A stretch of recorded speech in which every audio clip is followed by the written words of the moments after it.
Mister खिलाड़ी cartoon art. सालों पहले की बात है। माधोपुर नाम का एक गांव था। वहां पर एक बहुत पुराना जंगल था जिसमें कई प्रकार के जानवर रहते थे। गांव के लोगों का मानना था कि उस जंगल में भूत प्रेत रहते हैं। एक दिन की बात है। रंगीला और गबरू शहर से गांव आ रहे थे। रंगीला को गबरू बस स्टेशन से लेने गया था। अरे रंगीला भैया जल्दी चलिए वरना रात हो जाएगी तो भूतिया जंगल से गुजरना मुश्किल हो जाएगा। अरे गबरू भूत भूत कुछ नहीं होता, सब कहने की बातें हैं। तुम भी गांव में रहकर गंवार हो गए हो। तभी अचानक से धुआं होता है और रंगीला को कोई खींच कर ले जाता है और गबरू डरकर गांव की ओर भागता है। गबरू भागता हुआ गांव में पहुंचा। गांव के लोग चौपाल में इकट्ठा होकर बात कर रहे थे। तभी वहां गबरू पहुंचा। क्या हुआ गबरू, तू इतना परेशान क्यों है और इतनी जल्दी में क्यों है? सब ठीक तो है ना? मुखिया जी मैं और रंगीला दोनों जंगल वाले रास्ते से घर आ रहे थे। तभी अचानक उसे भूत उठा ले गया। जल्दी चलिए वरना उसे भूत मार डालेगा। मैंने कितनी बार बोला है कि कोई भी सूरज डूबने के बाद जंगल वाले रास्ते से नहीं आएगा, लेकिन फिर भी आप लोग नहीं समझते। सब लोग एक साथ रंगीला को बचाने के लिए निकले, लेकिन तब तक बहुत देर हो चुका था और इस तरह से रंगीला की जान चली गई। गांव के लोग इन्हीं जंगलों में अपने जानवर चराते थे, लेकिन भूत के डर से शाम होने से पहले लौट जाते थे। एक दिन राजीव भी उसी जंगल में अपनी बकरियों के लिए घास लेने के लिए गया था। अक्सर काम से जी चुराने वाला राजीव मजबूरी में जंगल आया था, इसलिए उसका मन घास काटने बिल्कुल भी नहीं था। जंगल में आसपास उसने देखा कि घास नहीं है, क्योंकि सारी घास गाय बकरी खा गई थी। अब वो मरे मन से आगे बढ़ने लगा।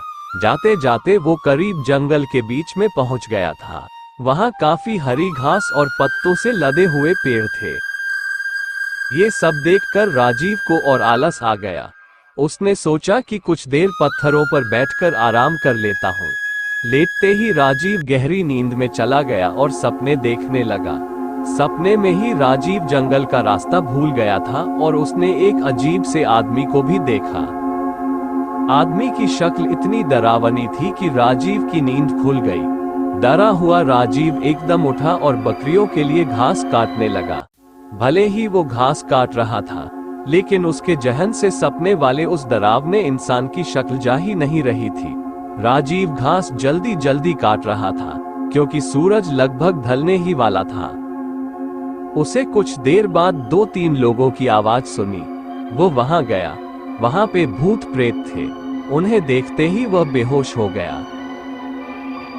कुछ देर बाद जब राजीव को होश आया तो खुद को संभालकर राजीव वहां से पागलों की तरह भागने लगा। उसके पीछे पीछे भूत प्रेत भी चल रहे थे। वह चलता जा रहा था, लेकिन उसे रास्ता नहीं मिल रहा था। कुछ ही देर में वह फिर से उसी स्थान पे आ गया था।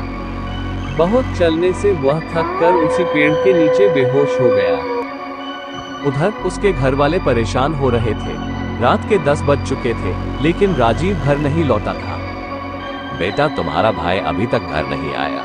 जरा पता करो कहाँ है अभी तक। देखो कितनी रात हो गई है। हाँ बेटा, मुझे बहुत अजीब लग रहा है। पता नहीं किस मुसीबत में है मेरा लाल। जाओ तुम देखो कहाँ है वो। ठीक है माँ बाबूजी, मैं जा रहा हूँ राजीव को खोजने। आप लोग परेशान मत हो, मैं अपने भाई को खोज लाऊंगा। उसका भाई और गांव के कुछ लोग उसे ढूंढने के लिए जंगल की तरफ निकल गए। गांव का जमींदार और कुछ लोग राजीव को ढूंढने के लिए जंगल के दूसरे तरफ चले गए। रात ज्यादा हो गई थी, इसीलिए साथ में एक मसाल ले लिए। करीब 3 से 4 घंटे तक सबने जंगल के चारों ओर उसे ढूंढा, लेकिन वो कहीं नहीं मिला। बस अब जंगल का अंदरूनी और घना हिस्सा ही बचा था। रात के 4 बज रहे थे, इसलिए सबने सुबह होने का इंतजार करने का फैसला लिया। बहुत खोजने के बाद भी राजीव नहीं मिला। सब थक हार कर गांव वापस आ गए। अगले दिन उसके माता पिता का अपने बेटे के याद में रो रो कर बुरा हाल हो गया था। उन्होंने कुछ खाया पिया भी नहीं था। तभी उनका दूसरा बेटा आकर बोला, माँ और बाबूजी चलकर खाना खा लीजिए, आप लोगों ने 2 दिन से कुछ नहीं खाया है। राजीव के परिवार के मन में हुआ कि वो पक्का कहीं मुसीबत में ही होगा। अब मुझे भगवान को याद करना चाहिए। वो सब हनुमान जी की पूजा पाठ करने लगे। दूसरे दिन उन्होंने देखा कि उनके बेटे को एक बूढ़ा आदमी सहारा देकर ला रहा है। जब बेटा घर आया तो उसके पिता ने पूछा, क्या हुआ था बेटा, कहाँ थे तुम 2 दिन तक? जरा देखो तो कैसी हालत हो गई है तुम्हारी। राजीव ने बताया कि उसे जंगल में भूतों ने घेर कर रखा हुआ था। वो ऐसे खतरनाक दिखते थे कि याद करते ही डर लगता है। आवाजें भी अजीब अजीब सी निकालकर मेरे चारों तरफ नाचते रहते थे। मुझे लगता था कि मैं कभी बच नहीं पाऊंगा उन भूतों से, लेकिन भगवान से खुद को बचाने की मिन्नतें भी करता था। तभी अचानक हनुमान जी प्रकट हुए और उन्होंने मेरी जान बचाई। मैं तुम्हारे लिए ही आया हूँ, अब किसी तरह की चिंता मत करना।